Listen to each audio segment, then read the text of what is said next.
Hi guys, for today's video, samahan ako maglinis dito sa kusina. Linisin ko muna for today ay yung lagayan ng mga plato at syempre lagayan ng kutsara.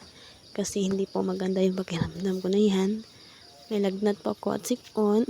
Thank you Lord kasi hindi pa ako umuubo. Kasi nga sobrang sama talaga ng pakiramdam ko. Simula nung buntis ako, di ko alam kung paano ba. Kasi di ba pag buntis maraming bawal. So, kailangan natin magtiyaga na kahit mayroong hilanat at sipon, tuloy pa rin yung paglilinis bilang tayo nakatira sa bahay. So, yung bahay na po pala ay yung bahay po yan ng mother-in-law ko or sa biyanan. Kasi po dito niya po kami tinatira kasi wala pa po kaming sariling bahay.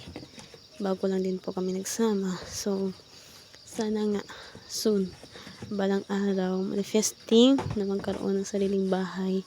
At pasensya na po kayo kung marami pang kalat kasi po hindi po kami gasol yung ginagamit. Yun ay ang kahoy at syempre karay o yung tuyong dahon ng niyog.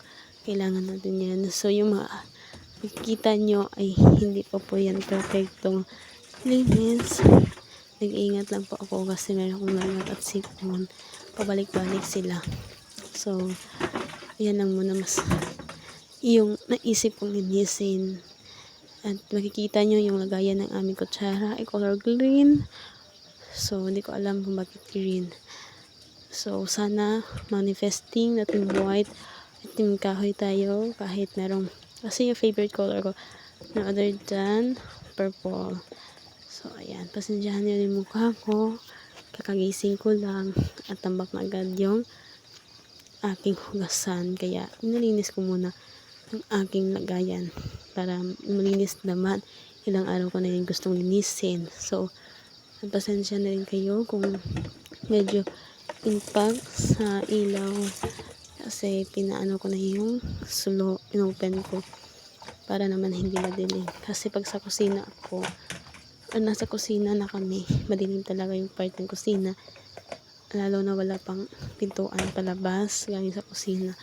Kaya tiis muna habang hindi pa tayo testing na ayos talaga kasi nasa part pa lang kami ng proseso or paano i-handle. At ako po kasi ay bagong province or bagong city naman yung tinirahan ko for my husband. Sana ay maging okay yung bahay, hindi lang kusina buo. So, ayan, binalik ko na, inayos ko. Hindi ko alam kung paano ibalik kasi madali kunin pero yung pagbalik, hirap na. So, yung color, di naman ako perfect na buong green, yung buong white na paglis. So, ayan, kita, di ba? Effect yung kita yung sun or yung dalang ulo kita, diba? Hindi pa naayos yung buhok, kita video. So pasensyahan nyo na mo ako. So yung takip yan hindi ko na yan malinis, hindi ko alam ano kasi ilang beses ko na yan nilagyan ng rocks, pinag overnight ko na yan, hindi talaga matanggal. So na matanggal at sana mapalitan na nga talaga. So, ayan, dito ko yung nilagay ng kutsara at pinggan ng mga plato kasi hindi talaga yan gusto lagay ako ng mga plato at kutsara. Wala nang ibang alibubod o mga gamit na naman maging malinis at so, ganun lang yung pesto niya. Hindi ko alam kung palipat o ano. So, ayan, lagay ng kutsara at tinidor. Wala yung tinidor. Ewan ko kung bakit tinidor. Sabi ko wala yung door. Ayan, siya. Yung plato, yan ang unti kasi nga. Yung iba, sa hulugasan, hindi pa nakapaghugas. Kasi nga, walang tubig to. So, pag naghugas ka ng bahay, gamit yung tubig.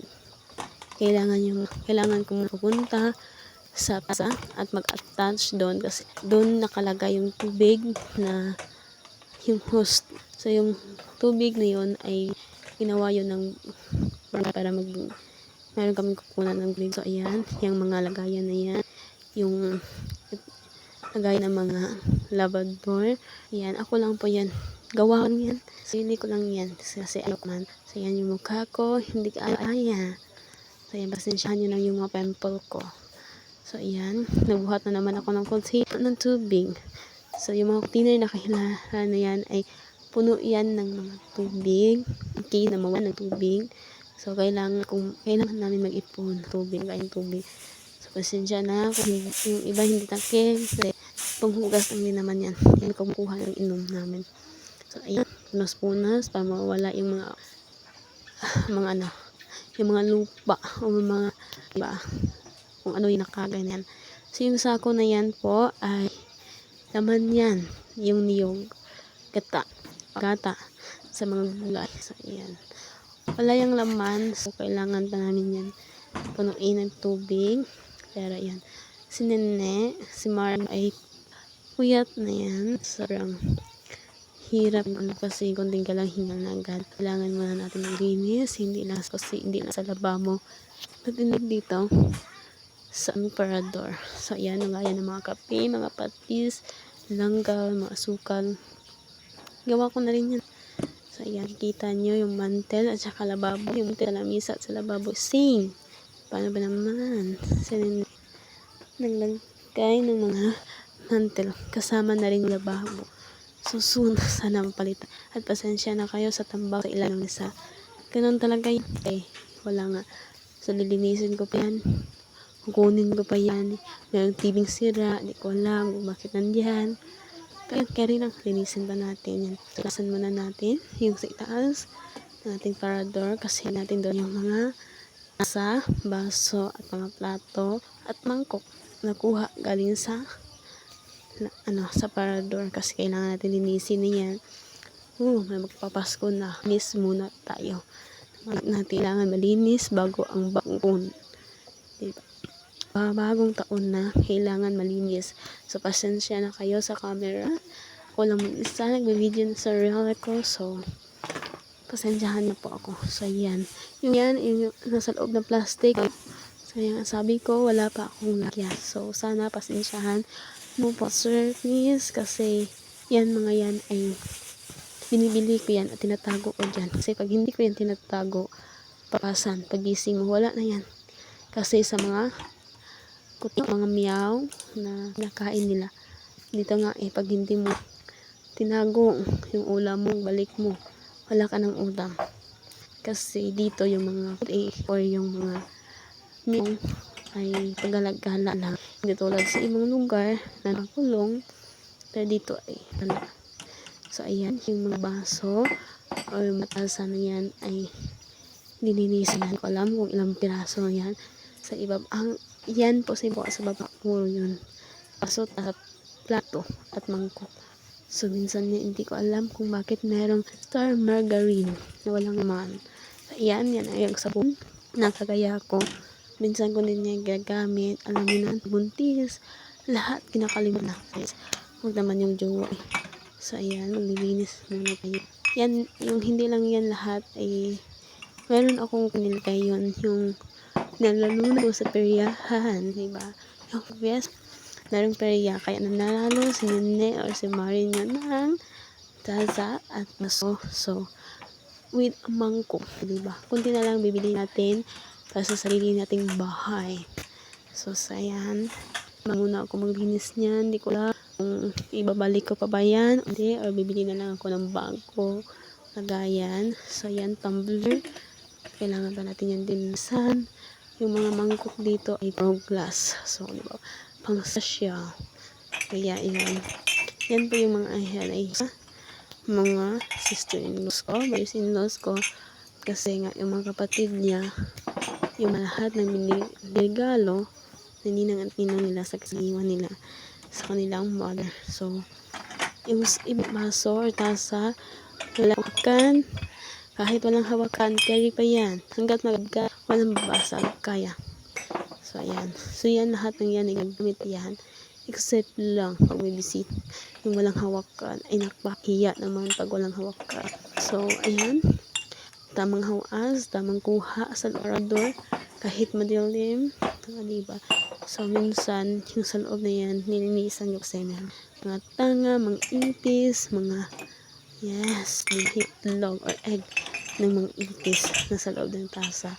Kasi yan po ay kawayan sa kawayan, kaya pasahan nyo na rin. Kaya, kinuha ko at nilinisin. So, yung video more of linis sa hagayan ng mga products. So, yan, mantika ng baboy. So, yan, tatayan namin kasi sayang. Pwede niya pang preto ng mga tuyo. Masarap yan sa tuyo na may itlog. Masarap na yan. So, yung videos ko ay more of hugas ng nagkaya ng plato, hugas ng gayara, hugas ng mga, ayan, sabi ko margarine, wala naman. Ayan, siya na po. Hugas naman ng mga palsa, plato, at mangkok na tinatago na kailangan bagong taon, bagong hugas, linis, diba? Presentable tayo ngayong taon. Kaya yung video ko na ito, or yung vlog ko na ito, more of hugas, plato, kutsara, ayan. So, pero abangan nyo po yung next video ko. Siguro hindi ko daily mag-upload. Daily upload lang ako. Wala akong trabaho. 2 lang kami sa bahay. May labahan ng tama. So, kaya kailangan muna. So, lalo na po yung sumasakit yung ngipin ko. Hindi alam kung ano. Hindi naman ako nag-root-brush. Pero hindi ko alam. Pero sa kinakain ko na matamis. Ayan. Carry. At kahit merong karamdaman, go pa rin. Linis tayo. So, ayan. Clean na po. Or malinis na ating aparador. So, manifesting ko na yan ay itan. Pero hindi ko naman alam kung saan ko yan ibibigay pag pinalitan ko na yan. Diba? Siguro di ko naman yan na lang siguro yung mga stock ng mga kasi dito ka kasi sa amin yung mga sira tulad na to sira ng kaunti hindi pa yan tinatapon tinatago pa yan kasi pwede pa yan ng mga niloto na saging diba yung mga malingkong kamuting kahoy yung mga carrying pang hapunan o yung merienda sa hapon tulad ng saging. So, yan. Hindi pa yung tinatapon. Siguro yan ilalagay ko dyan pag nakabili na ako ng bagong lagayan. Yan lang muna po for today's video. Abangan nyo na lang po yung mga bagong gamit at lagayan ko dito sa aming kusina. Ingat po kayo palagi. Don't forget to like and follow my Facebook page. Thank you!